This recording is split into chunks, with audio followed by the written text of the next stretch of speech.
Return. And the reason why I want to talk about the Saturn return is because I am exiting my Saturn return and I have noticed so many changes.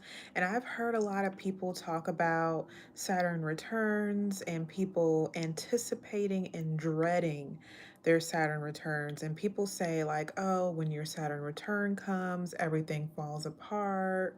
You go through a lot of changes. Your life pretty much sucks until you get out of it. Um, so I wanted to talk about the Saturn return because I don't see it that way.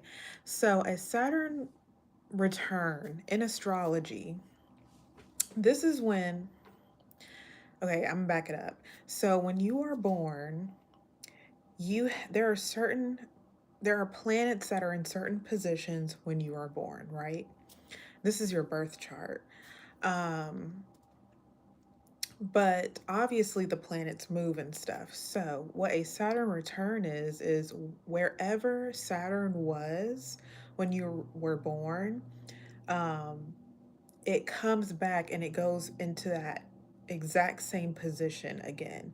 That's Saturn returning. So it's basically returning to the same degree and zodiac sign that it occupied at the moment of your birth. So it's basically wherever Saturn was when you were born, it's coming back to that same spot. It takes Saturn around 27 to 30 years to orbit the sun. It's like, I think it's exactly like 29 and a half years to go around the sun. So this is something that's major. It only happens a couple of times in a person's life. Majority of people will only see a Saturn return twice. The majority of people in America will only see a Saturn return twice. But if you live out to your full lifespan, you can see it 3 times. So the Saturn return is also, obviously took notes because I didn't want to deviate. But a Saturn return is also called the task master or the stern teacher. Saturn is called the taskmaster or the stern teacher. I think of Saturn as like the karmic teacher. Saturn represents structure, it represents discipline, and it represents long-term responsibility. Um, it's kind of like an audit of your life, basically, when your Saturn return comes. So, when you are experiencing a Saturn return, you are basically forced to take responsibility for all of your life choices, and you cannot, and you at that point, you can no longer blame external factors like family or the people around you or the society that you live in. Also, during this time, this is when a lot of things start to crumble. That's why a lot of people say that during your Saturn return, everything falls apart and your life sucks. It's not that everything falls apart and your life sucks, it's just that people and situations and habits and things that were not built on a solid foundation and things that were not authentic start to crumble at that point. And that's when you have to do like a reality check. So that's kind of what a Saturn return is. Um, like I said earlier, a Saturn return can come 3 times in your life, but it typically, for most people in the US, will only come twice because the average lifespan for an American is 80. A lot of people do live past 80, but a lot of people will not make it past 80. So most people will only experience 2 Saturn returns, but you can experience 3 Saturn returns if you make it past 80. So the first Saturn return is typically between the ages of 27 to 30. I would even say between like 25 and 30. This is like the big one that everybody talks about when they talk about a Saturn return. This is the big one.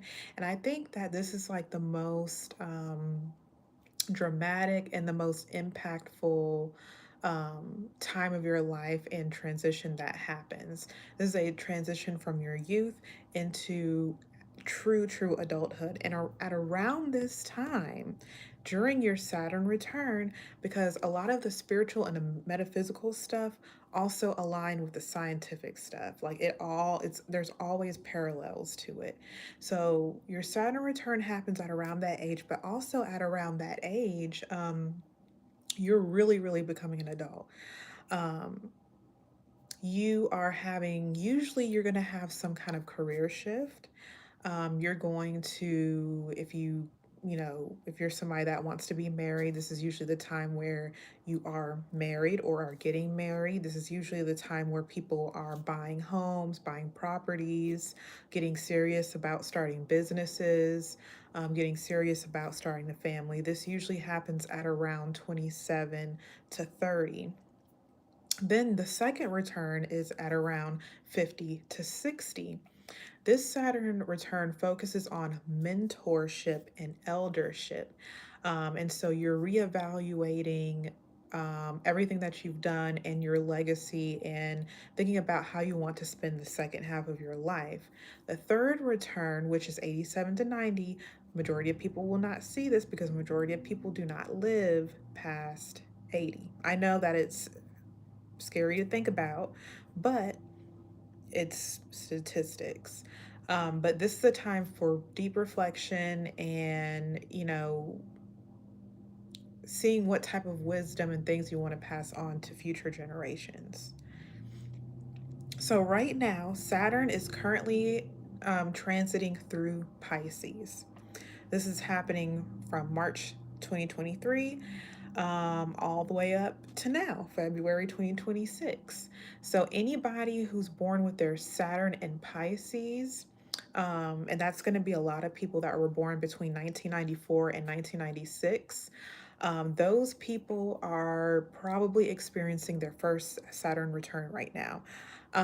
I am experiencing my first Saturn return. According to my birth chart, my Saturn return is ending this month.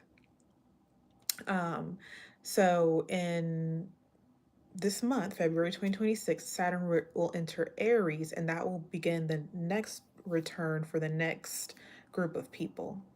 If you want to get like an exact timeline, you can go online and search Saturn return calculator, and you can find your exact dates so that you know what's going on. All right.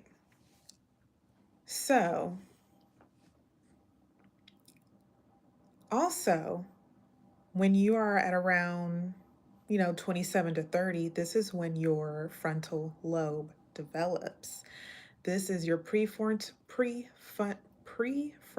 cortex developing in your brain. You see how, astrologically, spiritually, and scientifically, there's parallels to all of this. So this is the time where your executive functioning, your planning, your impulse control really develops and matures. And you start to think more long term, you start to become more responsible. When you are at around 60, you're kind of in that been there, done that phase. If you have children, you're usually, having an empty nest.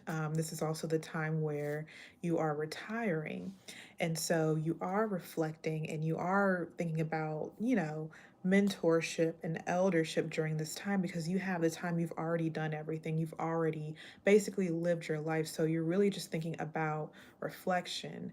And during this time, at age 60, you actually have improved emotional regulation.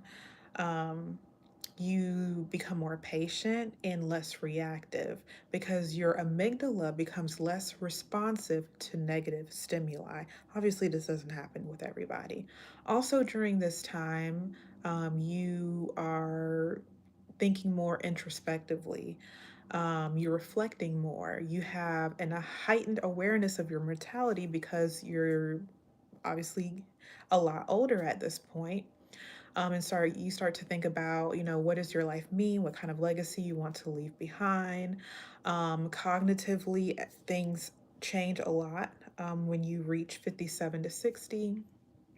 So, even though your memory and the speed at which you process things declines, your crystallized intelligence, which is your accumulated knowledge, remains very strong and it may even improve. And so, you also have personality changes as well. You become just more stable, or at least that's what you're supposed to do. And then, of course, you do have some adjustments socially and emotionally. You're more alone. There is an increased risk of loneliness. You do lose a lot of loved ones. Um, and so that just kind of changes your whole mindset. So, basically, I'm going to go back. So you have your Saturn return, where you are taking responsibility for everything and all of your decisions, and you're starting to mature and everything like that. But when you're at around 30, your brain starts to develop more, and just you're naturally going to do that anyway. And then at 60, you have your second Saturn return, but at 60, because of all the life changes that occur at around that age, and because of the changes in your brain, you go through another shift. Okay. So I also, when I was thinking about this whole Saturn return, I was like, you know what? This kind of reminds me of Maiden, Mother, and Crone. In witchcraft, in spirituality, whatever you want to call it, there's this thing called a transition between Maiden, Mother, and Crone. So the transition from Maiden to Mother to Crone is very symbolic. It is a life cycle and it's a journey, and it's a movement from self discovery to nurturing others to inner wisdom. Um, Maidenhood focuses on exploration. Motherhood centers on, creativity, planning, teaching, and then Crone is maturity and pause. And so the key stages and transitions between these is so usually maiden is associated with spring and the waxing moon, which is the moon, getting moving towards being full. This represents the initial phase of life. You have growth and a lot of energy during this time when you transition to mother. Mother is associated with summer and the full moon. This is usually marked by the birth of a child or significant creative projects or responsibility.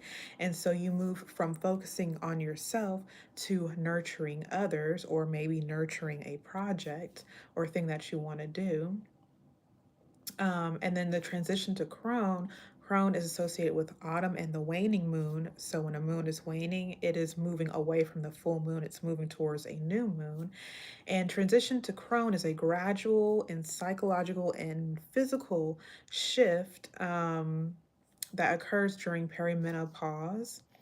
And then when you are actually in your crone stage, that is associated with winter and the dark moon or the new moon, and that represents wisdom, introspection, and passing on knowledge. So you're starting to see the parallels between um, Saturn return,